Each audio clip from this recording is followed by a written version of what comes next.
Now that we know what a general vector space is, we want to be prepared to consider smaller structures, which are subsets of a vector space, that are themselves also vector spaces.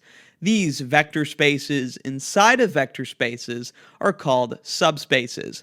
Today we'll look at the definition of a vector subspace. We will introduce and prove the subspace test, which is used to determine if a non-empty subset is a subspace. And then we'll look at a few interesting examples and non-examples. There are chapters in the description, so you can skip around the video as you please. Beginning with the definition, a subset W of a vector space V is called a subspace of V if W is a vector space itself under the same addition and scalar multiplication operations that are defined on the containing vector space V. So W has to be a subset of V, and under the same operations as defined on V, W has to be a vector space itself. That's what it means to be a subspace. This, of course, means that W needs to fit all 10 of the vector space axioms. And here those axioms are. This is a bit of an intimidating list. Seems like a lot of work to show something is a subspace, but in fact, a lot of these properties are just inherited from the containing vector space V. For example, property 2, the commutativity of vector addition. If any two vectors commute in the vector space V, well, all of the vectors in a subset of V are still in V2, so obviously property 2 would hold. We don't really need to worry about verifying that. If W is a subset of V, any two vectors in W are also in V, and so of course they would also commute. Similarly, for property 3, if the addition of vectors in V is associative, well, the vectors in W are also in V, so vector addition there is associative too. Similar logic shows that a subset W will also inherit properties 7, 8, 9, and 10. And so the only 4 non-trivial axioms that we would need to verify to show something is a subspace is axiom 1, the closure of vector addition, axiom 4, the existence of a zero vector, axiom 5, the existence of vector negatives, and axiom 6, closure under scalar multiplication. These properties are not necessarily inherited from the vector space V. This is because if W is a subset of V, that of course doesn't mean that it has to contain the zero vector. Maybe it's a subset without the zero vector. Similarly, it doesn't have to contain negatives. Maybe it only contains vectors from V excluding their negatives. Closure under vector addition and scalar multiplication obviously don't have to hold either. This is a pictorial representation of a vector space V and a subset W, which may not be a subspace. How could this fail to be a subspace? Well, if we have two vectors in W, U, and V, if we add these vectors together, that would look something like this, which is clearly not in W. It is in V, but it's not in W. Just because W is a subset of V doesn't mean it's going to be closed under vector addition, which is why that's something we have to check. Similarly, we could scale the vector u by some scalar k such that k times u actually leaves w. And so w doesn't necessarily have to be closed under scalar multiplication either. These are things that need to be verified to ensure w is a subspace. But even this is not as bad as it seems. In fact, all we actually need to verify if w is a non-empty subset of a vector space V is that it fits axiom 1, it's closed under vector addition, and it fits axiom 6, it's closed under scalar multiplication. As long as it's non-empty and has these two properties, it's actually quite easy to show that it has the other two properties as well, and thus it satisfies all vector space axioms, and so by definition is a subspace. This fact that we only have to prove axioms 1 and 6 in order to establish all the others is the subspace test. Let's go ahead and prove that test now before we apply it to a few examples. This is the subspace test I just described. If W is a non-empty set of vectors in a vector space V, then W is a subspace of V if and only if the following two conditions are satisfied. Condition 1 is closure under vector addition. Condition 2 is closure under scalar multiplication. Note, this is an if and only if statement. If we know that W is a subspace, then by definition it fits all 10 vector space axioms, including these two. So that direction of the proof is trivial. If V is a subspace, obviously it fits these two conditions because it fits all 10 of the vector space axioms. So we'll just worry about proving the other direction. Assuming that W is a non-empty set of vectors in a bigger vector space V, and it fits these two conditions, let's prove that it's a subspace. In order to do that, we just need to prove that it fits these other two axioms, axiom 4 and 5, the existence of a zero vector and the existence of negatives. Because again, all of the other axioms are trivially inherited from the vector space V. And here is our proof. We assume W is a subset of a vector space V, and we're assuming conditions 1 and 2 hold. Then we can take a vector U from W. We know that we can take a vector from W because W is assumed to be non-empty.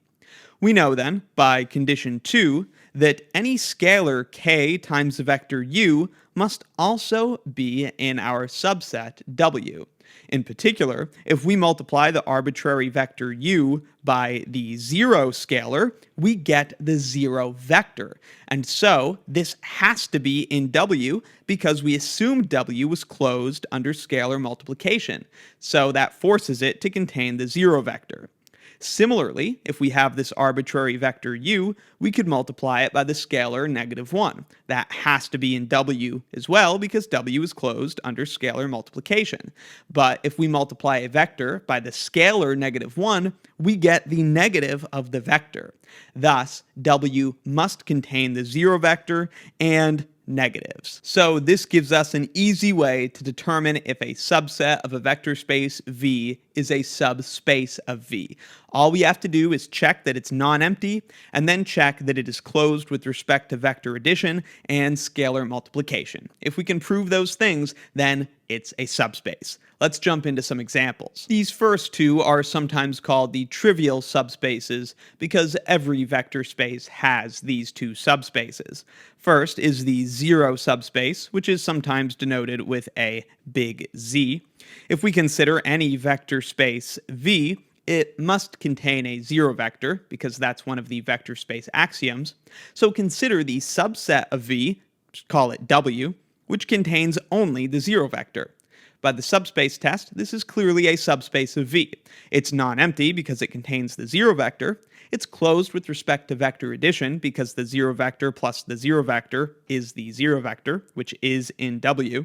And it's closed with respect to scalar multiplication because any scalar times a zero vector produces a zero vector, which again is in W. So it's non-empty. It fits the two conditions we need. By the subspace test, the zero subspace is always a subspace. You can just take the zero vector from a vector space and you get this tiny little subspace. Even more trivially, we have the vector space itself. If V is a vector space and W equals V, well, technically then W is a subspace of V because every set is a subset of itself, and obviously W would fit all 10 vector space axioms because W is just V, and V fits all the vector space axioms. Even the subspace test is not necessary here. Here are some more interesting examples. Any line through the origin in the vector space R2 or the vector space R3 will be a subspace. Again, that's any line specifically through the origin. Looking at R2, for example, it's pretty clear to see that any two vectors on this line will add up to another vector that is also on the line. Similarly, if we have any vector that's on the line, you could scale it by a factor of k, and it would still be on the line. So indeed, a line through the origin in R2 or R3 is a subspace. If we were to consider a line in R2 that, let's say, has a slope of 1 and a y-intercept of 1, one vector on this line would be 0, 1. Another vector on this line would be 1, 2.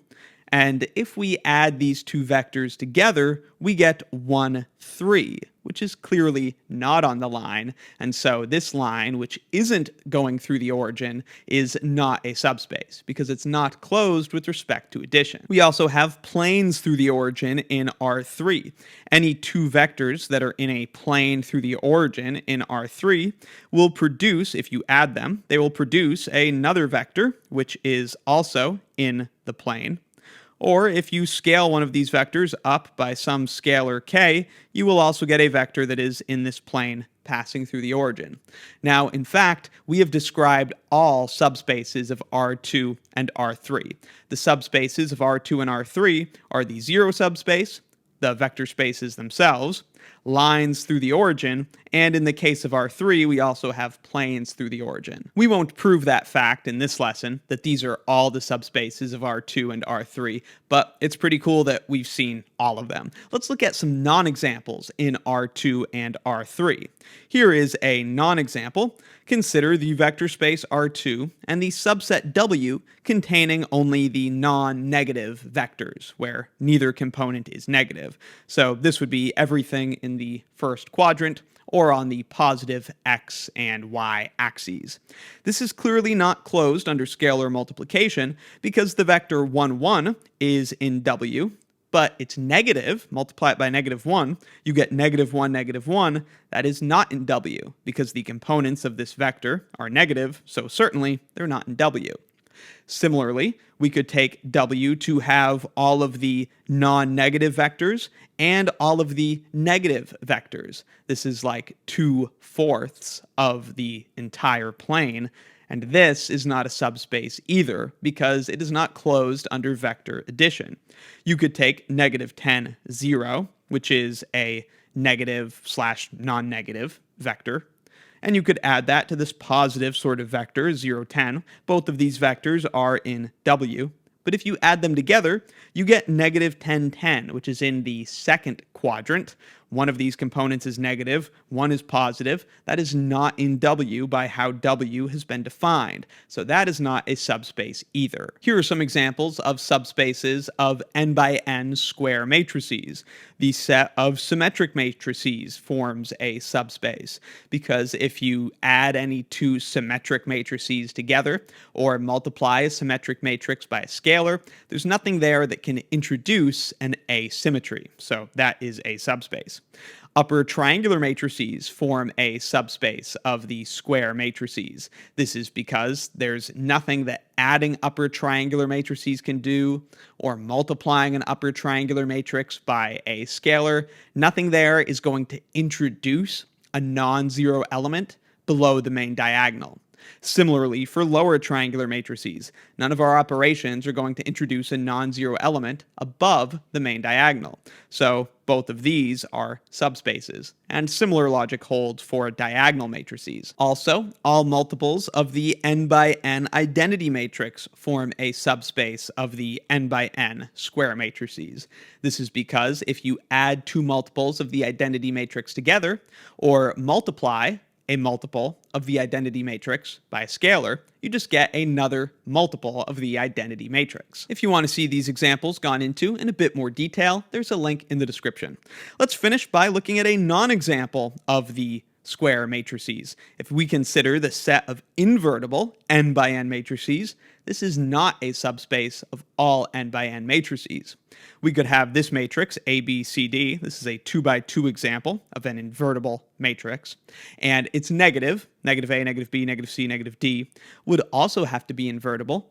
But if you add these two matrices together, you get the zero matrix, which is not invertible. So clearly, this subset the invertible matrices, is not closed under vector addition, which in this case is matrix addition. So that's what a subspace of a vector space is, and how we can prove that a non-empty subset of a vector space is a subspace using the subspace test. Let me know in the comments if you have any questions, and be sure to check out my linear algebra course and linear algebra exercises playlists in the description for more.